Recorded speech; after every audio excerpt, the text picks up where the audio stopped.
Yo no sé si ustedes vieron, está en una de las plataformas streaming, están pasando, en una de las plataformas de serie de streaming, una serie basada en un texto muy afamado.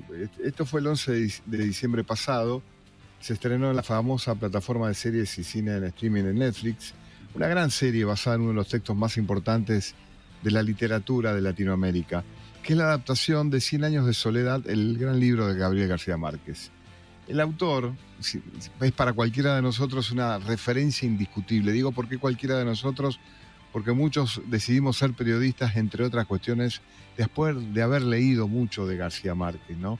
Por su ética, por su formación profesional periodística, por su formación literaria, e inspirador en su vasta y sobre todo noble trayectoria. Me enamoré de la serie, no sé si es importante eso, que nos hace revivir el texto como nadie. Compila su voz, compila la serie, parte de las voces que tiene García Márquez, ¿no? Logró editar Cien años de soledad cuando no tenía un mango, no tenía un peso, ni para comer. Había empeñado todo lo posible que había dentro de su casa y el autor trabajaba en nada más que en su redacción de novela, no tenía otro trabajo más que escribir. Ya tenía dos hijos cuando entre 1965 y 1966, 18 meses estuvo y solo con una máquina de escribir, con sus dos dedos índices, escribió en la más absoluta pobreza 100 años de soledad. Era una época que no era fácil porque no teníamos dinero y el día que lo terminé nos fuimos al correo, Mercedes y yo, eran 700 páginas, entonces lo pesaron y dijeron que costaba 83 pesos de México a la Argentina y Mercedes me dijo no tenemos sino 45. Partí el libro por la mitad y le dije péseme este libro hasta 45 pesos. Es un homenaje, o va a ser un homenaje esta columna a ese Gabriel García Márquez que tanto nos auxilió en nuestra formación académica. El hombre escribía 6 horas al día, casi siempre por la mañana. Un texto que originalmente tuvo 2000 hojas y que con las revisiones finales se redujo a mucho menos que la mitad, 590. Apenas se editó, no paró de vender ejemplares, Mariel. Fue el máximo exponente del éxito de su país en todo el planeta. No hay otro colombiano en la historia cultural de ese país como Gabriel García Márquez. En poco tiempo su nombre y su obra llegaron a lo más alto.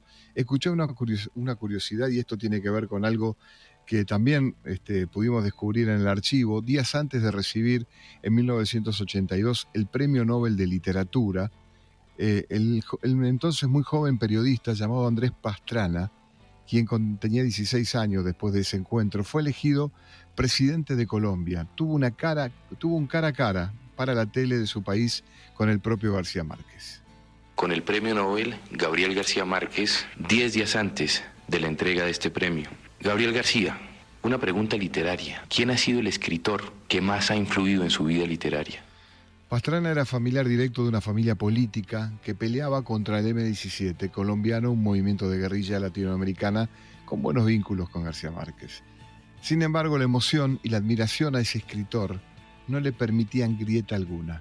Todos querían a Gabo. De veras, Gabriel García Márquez. Y no es simple, no es un desplante. La profesión de escritor es la más solitaria del mundo. Uno recibe ayuda de todos sus amigos cultos, de todos los libros que lee, pero a la hora de la verdad, el único que lo ayuda a uno a escribir verdaderamente es uno mismo.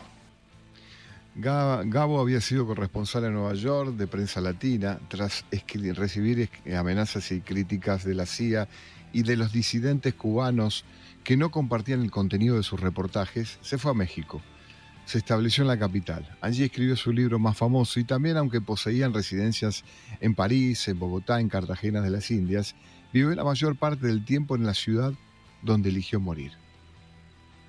¿Espera García Márquez entrar a la actividad política? No, el sueño de mi vida es escribir una gran novela.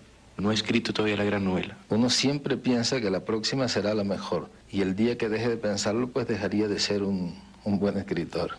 ¿Está escribiendo ahorita García Márquez? Hoy no. Cuando en 1982 recibió el Premio Nobel de Literatura por su obra inolvidable, junto al presidente colombiano se permitió un gesto iconoclasta. Un modo rebelde de esa popularidad que la reverencia de las academias le brindaba a una persona que ambicionaba otras comodidades. Pero que personalmente, sí que para mí sería una desgracia personal. Y lo ha sido en el sentido de que me ha desorganizado la vida, me ha interrumpido la novela que estaba escribiendo, me ha trastornado la vida privada, y el propósito que tengo es que una vez que regrese de Estocolmo, doy por cancelado el episodio agradable y un poco confuso del premio Nobel y trataré de ser un buen escritor. Ya sobre el escenario de Estocolmo, García Márquez mencionó las utopías de su maestro William Faulkner.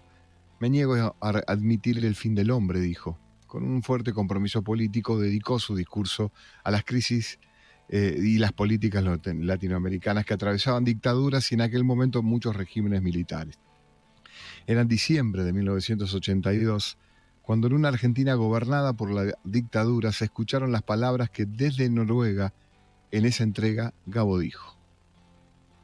Numerosas mujeres arrestadas en cinta dieron a luz en cárceles argentinas, pero aún se ignora el paradero y la identidad de sus hijos que fueron dados en adopción clandestina o internados en orfanatos por las autoridades militares.